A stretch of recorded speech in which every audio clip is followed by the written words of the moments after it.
amigos de la Agencia Andina, muy buenos días. Nos encontramos aquí en su programa Referéndum 2018 Perú Decide, donde estamos analizando, conversando y debatiendo en torno a esta consulta popular que se realizará este fin de semana, este domingo, sobre la base de 4 preguntas. Sin embargo, el día de hoy vamos a orientar esta conversación en 2 temas fundamentales, ¿no? Es el análisis de la tercera y cuarta interrogante, no el de no a la reelección inmediata de congresistas y el retorno de la bicameralidad en el Parlamento. Y para eso contamos con la presencia del doctor Luis Núñez, ¿no? Conocido ya nuestro de aquí en la Agencia Andina. Él es doctor en Ciencias Políticas y Relaciones Internacionales y durante muchos años fue el director residente del Instituto Nacional Demócrata, ¿no? El NDI. Don Luis, buenos días. Gusto, gracias por la invitación. Pasemos de frente a comentar estas 2 preguntas que forman ya la balota 3 y 4 de esta consulta del fin de semana. Permítame comenzar con la primera, la reforma constitucional que prohíbe la reelección inmediata de parlamentario de la República. ¿Qué implica ello? Bueno, implica un poco responder a un malestar general que se ve en las encuestas, que se plasma muchas veces en los focus group, de que la ciudadanía está un poco hastiada de la representación que tenemos ahorita en el Parlamento. Pero sería bueno recordarle a esa ciudadanía hastiada que si esos congresistas llegaron al Parlamento fue que alguien votó por ellos. Exactamente. Y no fueron los colombianos, los ecuatorianos, ni los brasileños, fueron precisamente los peruanos los que eligieron este Parlamento, que ha entrado en un profundo desgaste. Yo puedo entenderlo hablando con la gente en la calle, en los mercados, en los buses, pero no todos los parlamentarios son malos. Sería injusto meter a gatos y perros y pericotes todo en el mismo cesto. Hay parlamentarios que yo conozco que trabajan hasta 16 horas al día, pero tal vez esos no son los que salen en las noticias. Sí, lamentablemente ha habido todo un descrédito a lo largo de los años en torno a la labor parlamentaria, pero sin embargo hay algunos expertos que señalan que elegir cada 5 años nuevos legisladores implica un periodo, la pérdida de un tiempo en aprendizaje. Sí, está mal, porque eso tiene que ver con el origen de la llamada escuela de formación política en los partidos, que en mis años mozos, por ejemplo, yo tampoco soy ningún anciano, se tenía en los países donde yo he vivido, porque he vivido en varios países, los partidos tenían una tradición de formación política y cívica. Eso se ha perdido mucho. Lamentablemente ahora no se habla de eso. Gracias a algo que acaba de suceder hace pocos años, el financiamiento público para los partidos, se está retomando la formación política en capacitación, formación e investigación. Pero normalmente el ciudadano peruano que está metido en política no recibía esas fuentes de preparación. Ahora, concretamente sobre lo que tú me estás preguntando, a mí no me toca votar este domingo, porque yo soy un ciudadano extranjero viviendo hace 19 años acá, pero yo sí estoy de acuerdo con la reelección de los congresistas, a pesar que no es popular lo que voy a decir. Lo que tal vez por mi formación como politólogo, yo tengo una visión que es la siguiente, te la voy a explicar brevemente. Yo estoy de acuerdo en la reelección de los congresistas, pero que a mitad de periodo, como existe en otros países, se haga un pequeño examen, a medio término se llama, a mitad de legislatura, por ejemplo. Los parlamentarios que fueron elegidos en abril del 2016, pasados 2 años y medio, se hace una nueva posibilidad de elección y se le dice, ¿cree usted que fulano, los 130, deben continuar o se deben ir? Y ahí la persona puede indicar, este creo que lo ha hecho bien, puede repetir 2 años y medio más, y este que lo ha hecho mal se va para su casa y elegimos a otro. Elecciones de medio término, como existe, por ejemplo, en los Estados Unidos. Claro, a mitad de mandato. A mitad de mandato. De acuerdo. Y otro tema ahí es, por ejemplo, ¿no? Como usted bien lo señalaba, el descrédito dentro de la clase política, de los parlamentarios, es consecuencia de que nosotros los hemos elegido. Así es. ¿No? Entonces, y si los partidos pues no llevan adelante todo un trabajo en torno a la generación política de cuadros, imagínense en la sociedad. Claro, a ver, dos puntos sobre ese asunto. Primero, desde hace años, una gran parte de los analistas, politólogos, venimos bregando para que se haga una reforma electoral. Dentro de esa reforma electoral, uno de los puntos más importantes es el de la democracia interna, porque lamentablemente lo que hemos visto en los últimos años es una dedocracia interna. El líder o la clase dirigente de un partido elige a dedo quiénes van a ser los candidatos. Eso está mal. Debería haber procesos de democracia interna. Fíjate un caso muy interesante, que es el caso de Chile, Argentina, por ejemplo. Ellos eligen un día al año donde todos los partidos tienen que hacer elección interna obligatoria de sus aspirantes a cargos públicos. El mismo día, simultáneo. Acá no sucede eso. Entonces, realmente son los partidos los que terminan imponiendo muchas veces los candidatos. Y eso la población no le da mucho valor, no es importante. Y dentro de ese esquema, el voto preferencial, ¿cómo lo observo? Si tuviéramos realmente verdadera democracia interna, no necesitaríamos del voto preferencial. Además, el voto preferencial va unido hasta cierto punto al tema del financiamiento, porque entonces muchas veces los candidatos compran el puesto en el que van. Claro.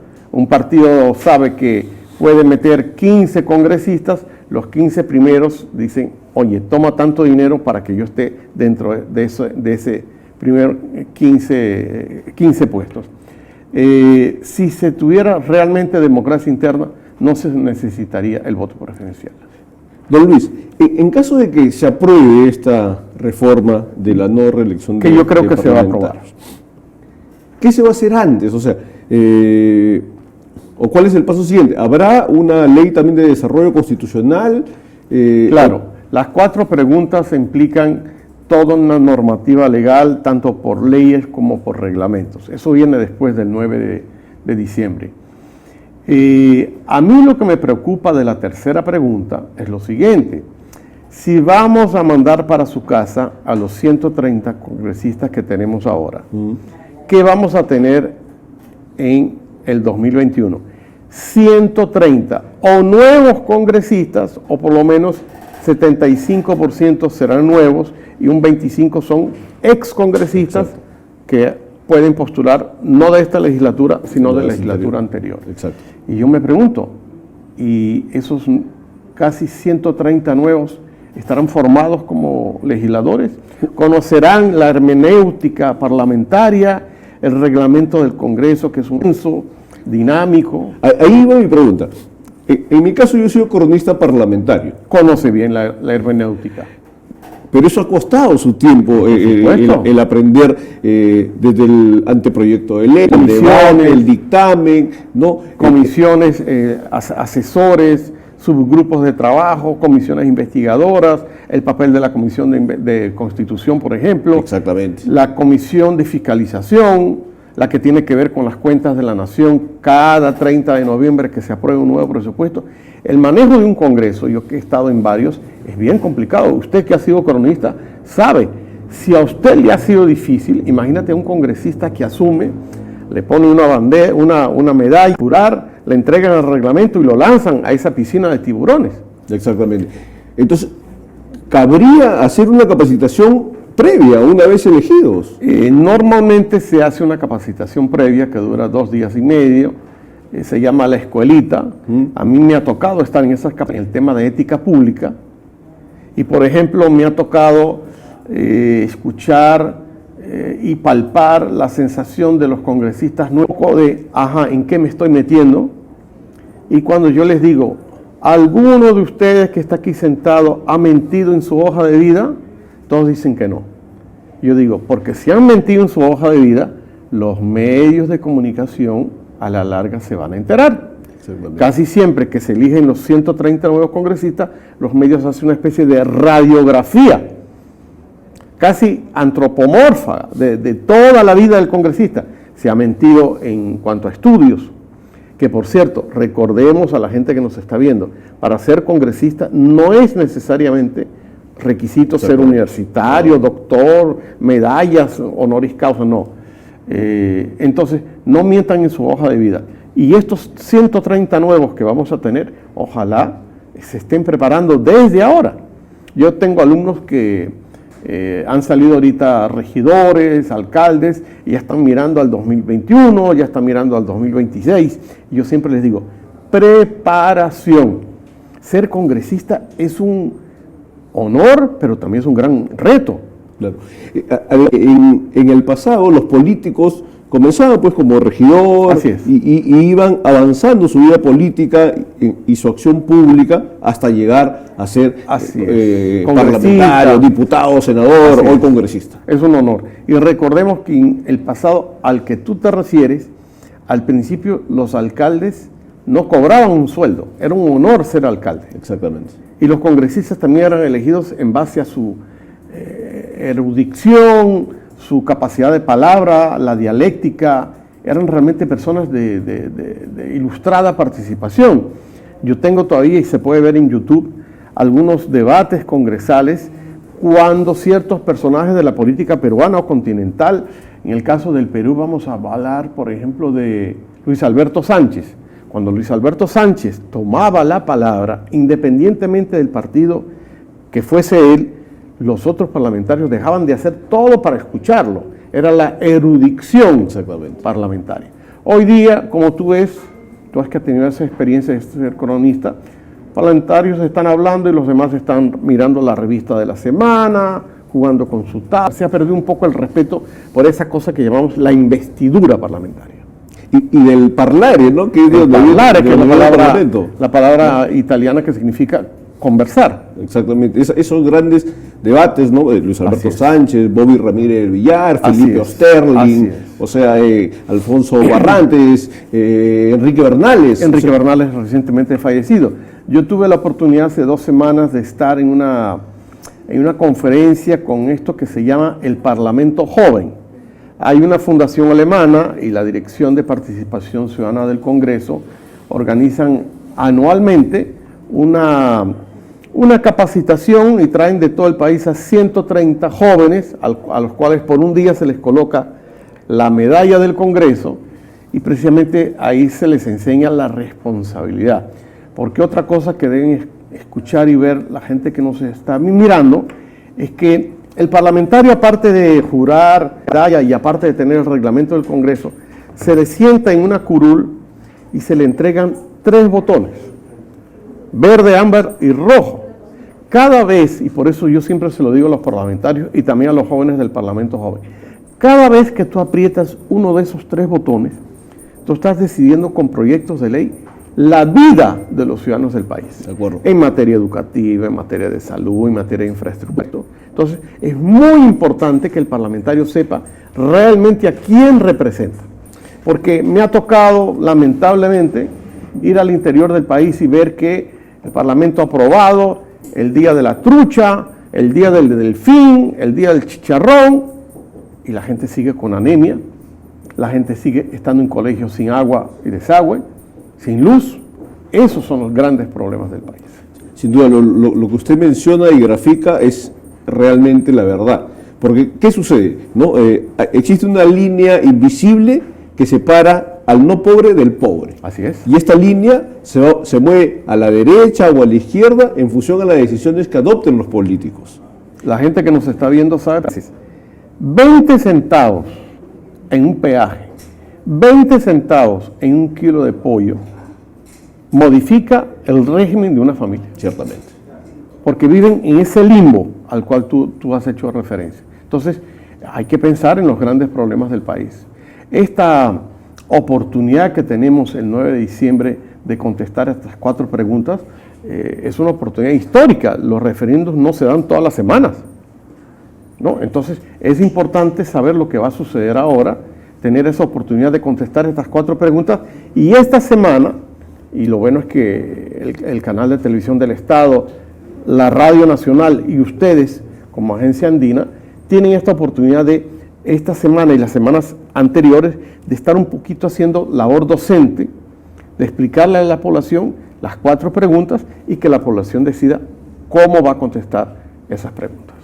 Don Lucho, permítanos, amigos de la Agencia Andina, vamos a una pausa y continuamos en unos minutos con nuestro programa Referéndum 2018, Perú decide.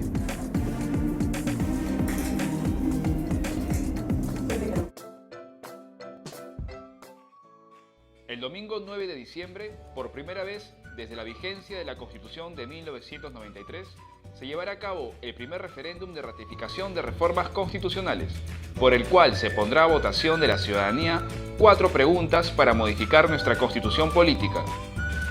Los peruanos y peruanas en todo el país deberemos votar por el sí o por el no, respondiendo de esta manera cada una de las interrogantes que serán puestas en consulta.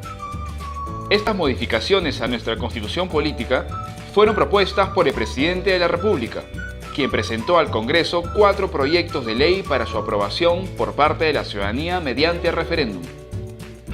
Las propuestas abordan 4 temas: la conformación y funciones de la Junta Nacional de Justicia, que hasta ahora se denomina Consejo Nacional de la Magistratura, entidad autónoma que se encarga del nombramiento y ratificación de jueces y fiscales; la regulación del financiamiento privado de las organizaciones políticas, la prohibición a la reelección inmediata de congresistas y el retorno a la bicameralidad del Congreso, es decir, que se divide en 2 cámaras, una de diputados y otra de senadores. Estos proyectos de ley fueron revisados, debatidos y finalmente aprobados con algunas modificaciones por el Congreso de la República con mayoría absoluta de sus miembros. Toca ahora a la población en su conjunto evaluarlos y decidir si los ratificamos o no. De acuerdo a la Ley Orgánica de Elecciones, el 9 de octubre el presidente de la República convocó a referéndum nacional mediante Decreto Supremo 101/2018 PCM, definiendo tanto la fecha de realización del referéndum, los temas a ser consultados, así como el orden y las preguntas que deberá responder la ciudadanía. Aprueba la reforma constitucional sobre la conformación y funciones de la Junta Nacional de Justicia, antes Consejo Nacional de la Magistratura. Aprueba la reforma constitucional que regula el financiamiento de las organizaciones políticas. Aprueba la reforma constitucional que prohíbe la reelección inmediata de parlamentarios de la República. Aprueba la reforma constitucional que establece la bicameralidad en el Congreso de la República. El Decreto Supremo deja en manos de los organismos electorales emitir los reglamentos y normas necesarias para la realización del referéndum. Con esta atribución, el Jurado Nacional de Elecciones ha publicado la...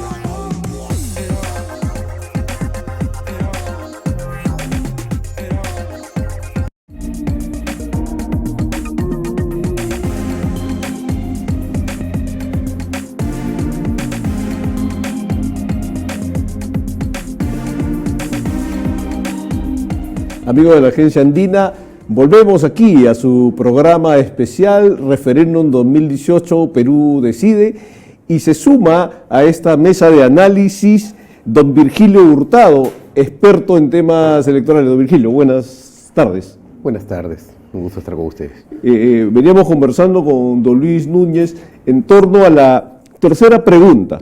¿Aprueba la reforma constitucional que prohíbe la reelección inmediata de parlamentarios de la República? ¿Qué opinión tiene en torno a esta pregunta? Bueno, es una pregunta que en el sentido más esencial intenta extender la prohibición de reelección inmediata a los miembros del Congreso de la República, porque no olvidemos de que esto ya se ha plasmado en otras normas, como en el artículo 112 de la Constitución, que ocasionó un gran debate, ¿no?, en el Perú en el año 96, 97 y subsiguientes, y luego con las modificatorias de los artículos 191 y 194 de la Constitución se hace extensiva también para alcaldes y los gobernadores regionales, ¿no? De modo que pareciera que la intención es extender esa limitación al derecho de sufragio pasivo, el derecho de ser elegido, también a los congresistas de la República, que en gran medida son quienes dirigen o integran pues, las cúpulas de las organizaciones políticas de los partidos a nivel nacional, ¿no? Personalmente, si estoy de acuerdo o no, para eso es el debate, para establecer puntos a favor y en contra de ellos, ¿no? La ventaja de ello en muchos casos es de que va a permitir la circulación y renovación de las élites políticas, ¿no? Porque también la reelección inmediata muchas veces al interior de los partidos se constituye pues en un incentivo, ¿no? Un mal incentivo a efectos de que quienes puedan reelegirse puedan permanecer en los cargos más altos de la dirección política. Entonces creo de que por el lado positivo, como, ¿no? Va a permitir en cierta forma la circulación de las élites, pero al mismo tiempo va a permitir, porque el hombre político, el animal político siempre se las ingenia para seguir en el poder, va a permitir de que más bien permuten en la aspiración de los cargos a ejercer, ¿no? Okay. En el siguiente periodo van a seguro a participar como candidatos a gobernadores regionales o alcaldes provinciales, como hemos visto en este proceso electoral, ¿no? Como alcaldes distritales han postulado a las alcaldías provinciales o a la gobernación regional y viceversa, porque la no reelección en el mismo cargo, pues a veces abre otras puertas para quienes quieren seguir vigentes. Y conversábamos con don Lucho también otro tema, que era esta renovación va a implicar esfuerzo, porque no es fácil llevar adelante la labor congresal, dado por el propio trabajo de comisiones, de visitas a las provincias, de comisiones investigadoras. Evidentemente, ¿no? La renovación, pues, mecánica o entendida de esa forma, podría dejar en orfandad política a los partidos. Por eso es de que ahora, merced a que ya se aplica el financiamiento público directo a los partidos políticos, pues tiene que haber una inversión seria y exhaustiva en lo que es la formación de cuadros, claro, ¿no? Para poder formar a quienes van a sustituir, ¿no? A los líderes que van a sustituir y que ya no pueden reelegirse. Ojo, que estamos hablando de reelección inmediata, no de reelección mediata, que sí está permitida dejando un periodo, ¿no? Claro, o sea, lo que va a suceder es lo que menciona usted, ¿no? Quizás vamos a empezar a vivir un nuevo momento en la política peruana, en la cual los que hoy ejercen la actividad como congresistas ya postulen a otros cargos de elección popular. Más dinámica, ¿no? Y que no nos sorprenda de que luego se pueda homogeneizar los periodos de gobierno subnacionales con los nacionales, ¿no? Que esa fue la intención del constituyente, no que el mandato sea de 4 años y de las autoridades nacionales de 5, sino que era que, de acuerdo a las disposiciones transitorias de la Constitución, que progresivamente, recuerde que hace muchos años la Constitución señalaba que temporalmente el mandato de las autoridades locales iba a ser de 3 y que para la siguiente elección aumentaba a 4, pero la idea era de que haya una alternancia perfecta a mitad de periodo entre las autoridades nacionales y las subnacionales, ¿no? Entonces que no les sorprenda que eso se homogeneice para que la dinámica sea perfecta, ¿no? Y evitar las coyunturas de superposición de elecciones, que en realidad carga pues en gran medida a los organismos electorales. Y ayudaría con otro comentario que hicimos, era de que anteriormente o años atrás los políticos iniciaban su labor quizás como regidores, luego postulaban como alcaldes distritales.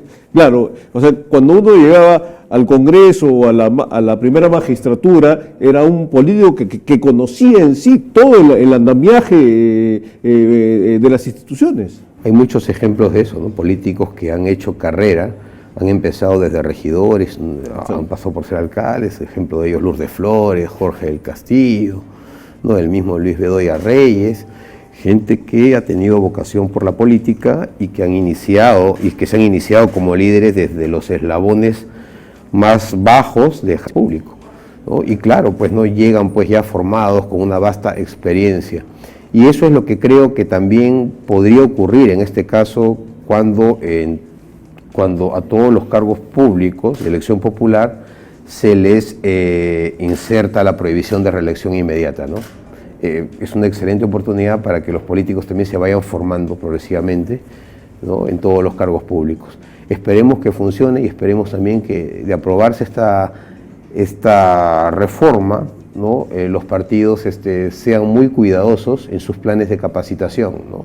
Y sobre todo que los objetivos de esos planes tiendan a efectivamente a formar a los líderes y a los cuadros juveniles en las tareas más próximas que les correspondería, ¿no? No en vano la ley prevé también cuotas de participación joven, cuotas electorales, ¿no? Que es un espacio perfecto en el ámbito municipal y regional para que los cuadros jóvenes empiecen a formarse. Esto no quiere decir que lleguen al ejercicio del cargo para recién aprender, sino que los partidos se constituyan en un laboratorio y en un centro de formación política, ¿no? de estos cuadros jóvenes, ¿no? Es una excelente oportunidad para que la política se renueve, ¿no? Sin duda. Permítame pasar a la cuarta pregunta, que es realmente creo donde está centrado el debate, ¿no? Posiciones contrapuestas. Y la cuarta pregunta señala o dice: ¿aprueba la reforma constitucional que establece la bicameralidad en el Congreso de la República? ¿Qué opina, don Luis? En principio soy absolutamente a favor de que existan las dos cámaras. Sé que no es una cuestión muy popular, la gente dice 2 cámaras significa gastar más dinero. He tenido en mi mano estudios que indican que con 2 cámaras se pudiera tener el mismo presupuesto, hasta un poquito menos que el Congreso actual.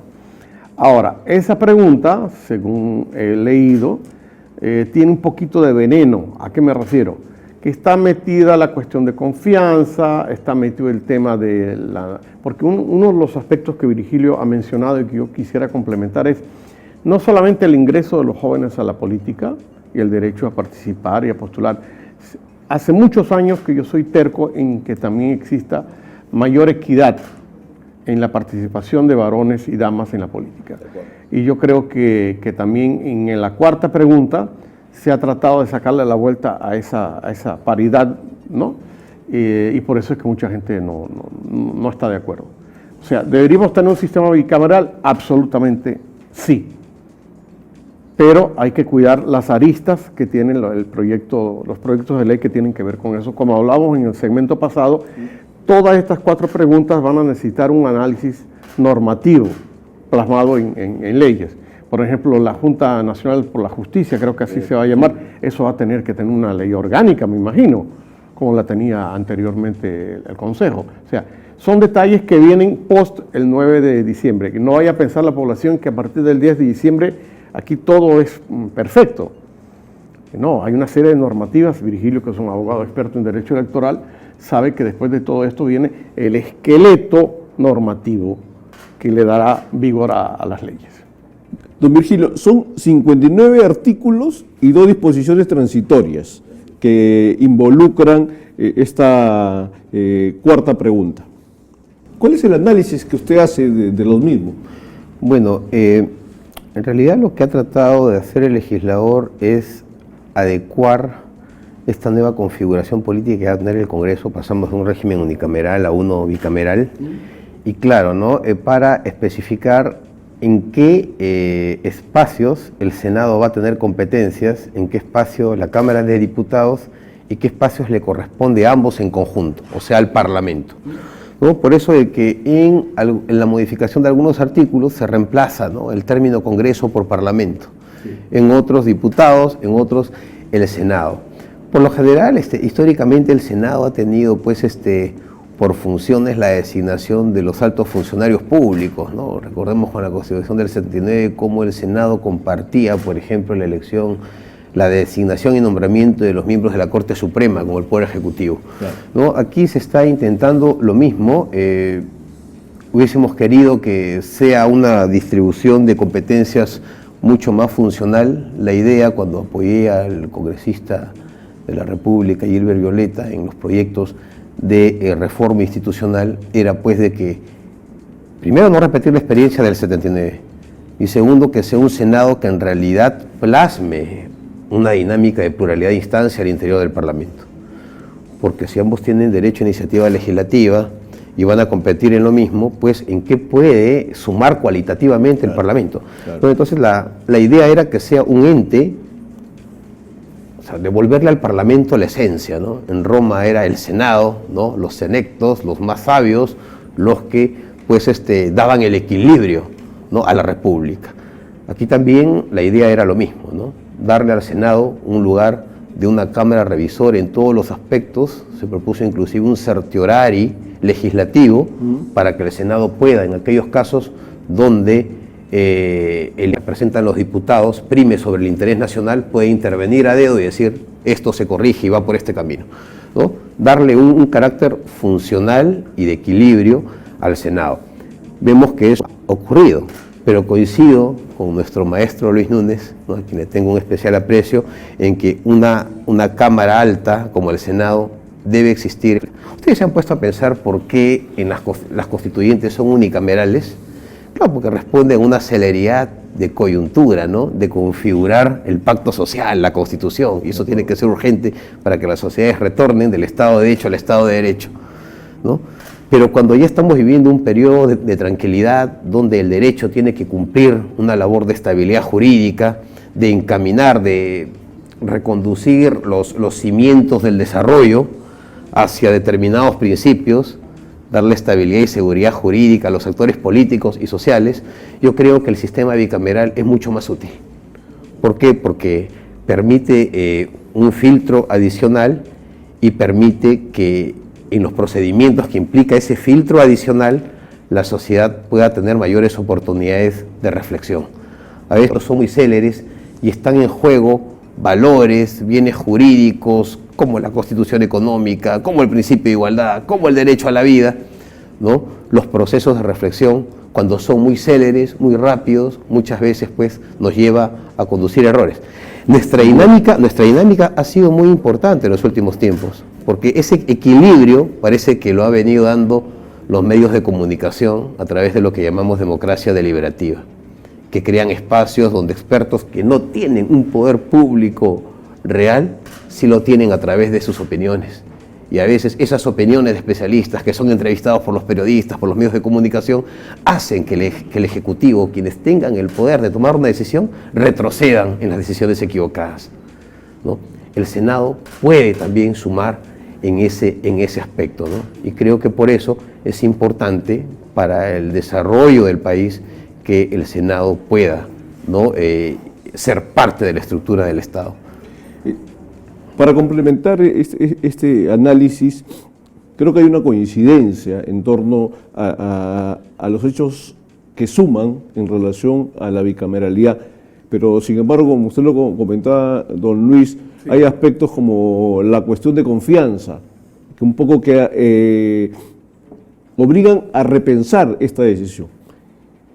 Pero en caso de no darse esta aprobación de la cuarta pregunta, ¿qué le queda a la población o a aquellos que sí creen en la necesidad del Senado? Bueno, tendremos que vivir otra vez con una sola Cámara y ser tal vez mucho más exigentes con las tareas de los congresistas. En este caso van a seguir llamándose congresistas, no diputados, y que de verdad hagan una mea culpa de lo que hemos tenido en estos primeros años de la legislatura en cuanto a que los problemas internos entre fracciones las mismas bancadas, los roces entre el legislativo y el ejecutivo le han restado al país una gran oportunidad de tener mejores leyes. Ahorita estamos por lo menos todos muy entusiasmados con la campaña a favor, por ejemplo, de combatir la anemia, pero de repente hubiéramos podido hacerlo desde hace 2 años, pero el ruido político no nos dejaba enfrentar los grandes retos que tenemos. Seguimos teniendo problemas a nivel educativo. He visto con mucho agrado que se ha subido un porcentaje alto en cuanto al presupuesto de educación y se dice es para el sueldo de los maestros, pero no es solamente el sueldo de los maestros, es toda la capacitación que gira alrededor de la relación educador, educando, padre de familia o representante. O sea, hay que verlo de una manera más integral. Esperemos que sea cual sea el resultado, el Congreso haga una radiografía, una introspección de las muchas cosas que tiene que hacer camino, por ejemplo, al Bicentenario. Exactamente. A veces también pensamos que el 28 de julio del año 2021 va a venir como el Espíritu Santo, con el Bicentenario va a cambiar todo, ¿no? La democracia es un proceso en vida permanente de todos los días, desde ese Senado que Virgilio pintaba en los tiempos de la Roma antigua hasta el día de hoy. O sea, la Revolución Francesa también le imprimió un gran giro a las luchas sociales y por la gobernabilidad, la llegada de los ingleses a Estados Unidos. O sea, el mundo ha tenido etapas muy marcadas y el Perú también. Esperemos que el Bicentenario nos reciba como te expliqué en la primera parte, con aulas donde los niños tengan agua y desagüe y luz y tengan más horas de estudio, y en fin, que todos los grandes problemas que el país tiene vayan de alguna manera acelerando su proceso. No queremos retroceso en cuanto a la lucha contra la pobreza, necesitamos mayores esfuerzos en el tema de seguridad ciudadana, la corrupción, que es el tema que está en boga, tiene que ser atacado de manera integral también. Claro que sí. Don Virgilio, ¿cuál es su opinión? O sea, la clase política ahora, tras la consulta popular de este domingo, tiene que plantearse una nueva agenda. Sí, efectivamente, ¿no? Es muy probable, por lo impopular de incrementar el número de parlamentarios, pasaríamos de 130 a 180 entre senadores y diputados. La medida es impopular porque la percepción de la gente es de que se está incrementando el volumen de parlamentarios, ¿no? y fortaleciendo en cierta forma a los partidos políticos que también están cargando todo el peso de la coyuntura, y evidentemente pues es altamente probable que no se apruebe esta. Sin embargo, lo que queda a posteriori de esta experiencia es pues que se ingresen otras iniciativas legislativas para perfeccionar lo que quedaría, que sería el régimen unicameral, ¿no? Hay muchos proyectos de ley muy interesantes en el Congreso que coadyuvan a eso. El problema es constituir mayorías. Lo otro es proyectarnos para el siguiente quinquenio, en donde otro parlamento, con otra configuración política, pueda pues debatir, ¿no? Y repensar también la estructura del Parlamento a efectos de retomar el debate, porque creo que es necesario que el Congreso cuente con espacios que le den un mayor equilibrio a la toma de sus decisiones, ¿no? Es muy interesaba en los 80 también, ¿no? Cuando se hacía un análisis de qué representa una Cámara de Diputados, qué representa un Senado, ¿no? Los intereses locales versus la visión nacional, ¿no? Y también los perfiles, los requisitos para postular al ejercicio de esos cargos, ¿no? Tiene que haber un peso no tiene que ser una representación exclusiva ni excluyente de sectores sociales, por el contrario, inclusiva, pero tiene que haber, ¿no?, requisitos que garanticen que quienes van a ir al Senado tengan pues la posibilidad de hacer un aporte cualitativo.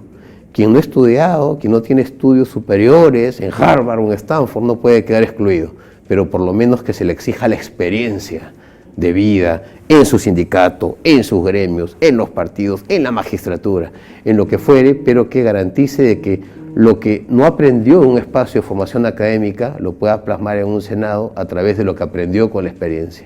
Entonces, estamos pues desde los partidos y desde la sociedad civil siempre pensando en cómo fortalecer el Congreso de la República, porque es un poder que se desgasta muy rápido. Desde que es elegido hasta 5 o 6 meses ya está descendiendo en popularidad, ¿no? Y eso pues en realidad es peligroso, porque ante esa coyuntura emergen otro tipo de liderazgos que no son institucionales y que tampoco necesariamente provienen de la opinión pública, sino del aprovechamiento del descontento popular, y que terminan siendo pues líderes antisistema. Y eso también es peligroso porque es una manifestación clara y que se confunde con la afección o desafección hacia la democracia. Y yo sí me considero un demócrata, porque creo que en la democracia existen los mejores mecanismos para la defensa de los derechos fundamentales y también la libertad de cada ciudadano de poder expresar sus ideas. Y esto que plantea Virgilio con sus sabias palabras nos lleva a otra reflexión. El tema del 9 de diciembre y el tema de las elecciones debemos verlo siempre como una oportunidad. Entonces también hay que pensar que los electores tienen una gran responsabilidad, no solamente al contestar las 4 preguntas, sino cada vez que votan.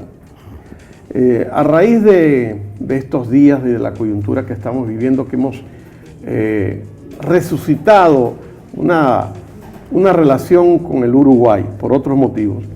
El presidente Sanguinetti del Uruguay siempre recordaba en algunos textos y algunos discursos que los latinoamericanos tenemos una tendencia al voto, él llama el voto bronca, que es el voto castigo, el voto sancionador, el voto con el hígado, ¿no? Un poco para castigar a los que están en la contienda. Claro. Resulta que nosotros, como dice Virgilio, deberíamos elegir a los mejores, pensar siempre en que sí hay un grupo de personas. En estos 32 millones de personas que somos, tenemos gente muy preparada y tenemos gente con mucha vocación de servicio. Entonces, a la hora de elegir, no elijan solamente por la mejor cancioncita o porque les van a regalar algo, porque les van a dar un... Tienen de ver entre la gran cantidad de gente que se presenta a una elección de cualquier nivel, que hay gente muy preparada para gobernar. Hay que darles la oportunidad a esos y no el voto castigo no es un voto favorable. Sin duda nos quedamos con estas 2 reflexiones finales de volver a nuestras raíces y tener este consejo de ancianos que nuestras culturas iniciales, ¿no? Nuestra civilización inca, por ejemplo, siempre privilegió. Y el otro mensaje, al final los responsables de quienes llegan al Parlamento somos los electores. Tal cual. ¿No es cierto? Les agradezco por su visita esta tarde aquí a la Agencia de Noticias Andina. Y amigos, concluimos esta edición especial de Referéndum 2018 Perú Decide, un programa que llega a través de Andina Canal Online. Con nosotros hasta una próxima oportunidad. Buenas tardes.